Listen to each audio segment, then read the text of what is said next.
आइए अब हम आपको दिखाते हैं कि इजराइल के प्रधानमंत्री बेंजामिन नेतन्याहू ने अमेरिकी राष्ट्रपति ट्रंप की धमकी के बाद क्या गाजा पर अमेरिका की शर्तें मान ली हैं।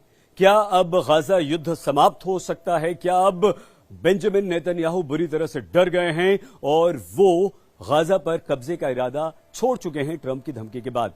और अब आपको ये भी दिखाते हैं कि 57 मुस्लिम देशों का गाजा के लिए अब क्या है प्लान। देखिए, आधी से ज्यादा दुनिया में बेंजामिन नेतन्याहू का विरोध। अब डोनाल्ड ट्रंप से नेतन्याहू की मुलाकात, गाजा में युद्ध विराम। क्या 152 देशों के दबाव में झुके डोनाल्ड ट्रंप? नेतन्याहू की नई मुश्किल। गाजा पर कब्जे का दावा छोड़ेगा इजराइल? अरब देशों की धमकी काम कर गई। अरब वर्ल्ड की एकजुटता गाजा के लिए दुनिया का नजरिया बदल दिया।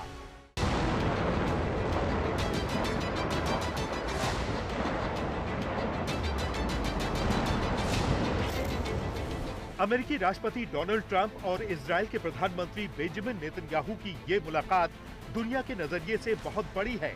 वैसे तो जनवरी में ट्रंप के सत्ता संभालने के बाद नेतन्याहू उनसे चौथी बार मिल रहे हैं, क्योंकि इस मुलाकात से पहले डोनाल्ड ट्रंप गाजा को लेकर नेतन्याहू को पहली बार अल्टीमेटम दे चुके हैं।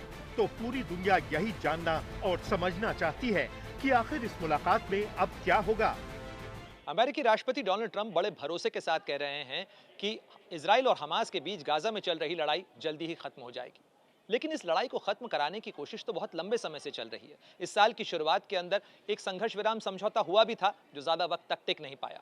इसके बाद से इजराइल गाजा पर लगातार बमबारी भी कर रहा है, उसकी फौजें आगे बढ़ रही हैं, लेकिन इसके बावजूद न तो अभी तक हमास ने हथियार डाले हैं, न ही इजराइल को उसके बंधक लौटाए हैं। इन तमाम स्थितियों के बीच में सवालों से न केवल इजराइल घिर रहा है, बल्कि सवाल अमेरिका से भी पूछे जा रहे हैं। पूछा जा रहा है कि अमेरिकी राष्ट्रपति डोनाल्ड ट्रंप यदि खुद को इतना बड़ा पीस मेकर और डील मेकर कहते हैं, तो आखिर क्यों वो रूस यूक्रेन की जंग और इजराइल और हमास के संघर्ष को रुकवा नहीं पा रहे हैं।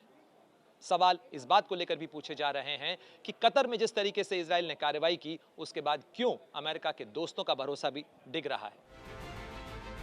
हालांकि इस मुलाकात से पहले ही डोनाल्ड ट्रंप ने कहा कि वो नेतन्याहू, हमास और अरब देशों के साथ मिलकर मिडिल ईस्ट में शांति स्थापित करने की डील करेंगे।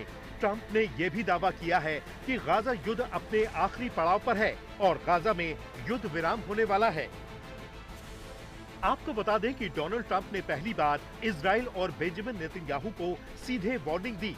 जी हां, अमेरिकी राष्ट्रपति डोनाल्ड ट्रंप ने कह दिया है कि अब बहुत हो चुका। वो इजराइल को किसी भी कीमत पर वेस्ट बैंक पर कब्जे की इजाजत नहीं देंगे।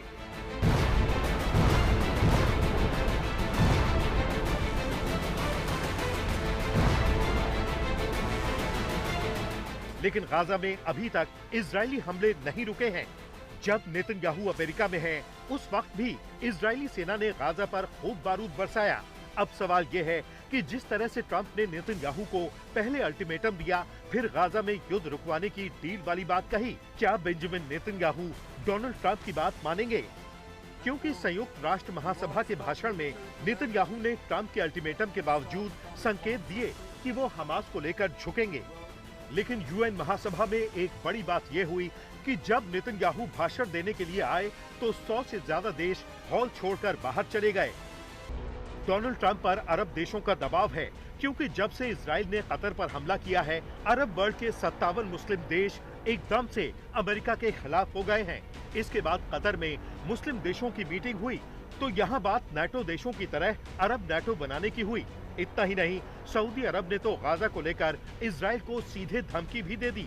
सऊदी अरब ने कहा कि इजराइल के वेस्ट बैंक पर कब्जे को रेड लाइन माना जाएगा।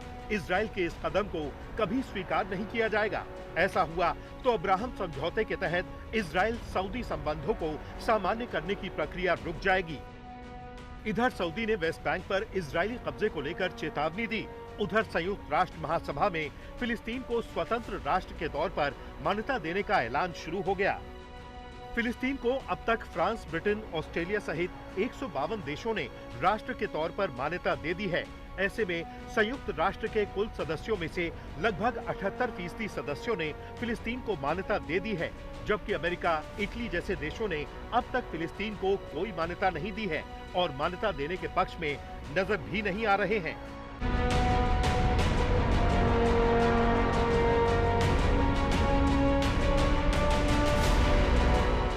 अब अमेरिका और इजराइल दोनों दबाव में हैं। जो अमेरिका कभी इजराइल को खुली छूट देता रहा, अब वही अमेरिका गाजा पर कब्जा न होने की गारंटी मिडिल ईस्ट के देशों को दे रहा है। प्रणय उपाध्याय, दिल्ली, आज तक।